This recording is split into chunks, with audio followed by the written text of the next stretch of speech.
ఎప్పుడూ కోపంగా ఉండే అమ్మాయిలకి కొన్ని గొప్ప గుణాలుంటాయి. వాళ్ళకి తప్పు చేయడం కానీ, అబద్ధం చెప్పడం కానీ నచ్చదు. ప్రేమైనా, మరి ఏ పనైనా చాలా నిజాయితీగా చేస్తారు. అలాంటి అమ్మాయిల హృదయం చాలా సున్నితంగా ఉంటుంది. చిన్నదానికే బాధపడిపోతారు. అలాంటి వాళ్ళు ఎవ్వరిని మోసం చేయరు.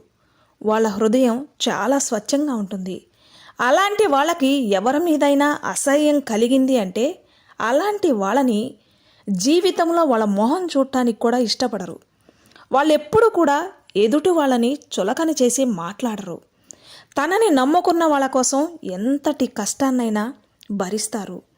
వాళ్ళ కోసం ఎంతటి త్యాగాన్నైనా చేయడానికి సిద్ధపడతారు. అలాంటి అమ్మాయిలు అందరితో కలవలేరు. ఎక్కువగా ఒంటరిగా ఉండడానికే ఇష్టపడతారు. మహా అయితే ఒక్కళ్ళనో లేక ఇద్దరు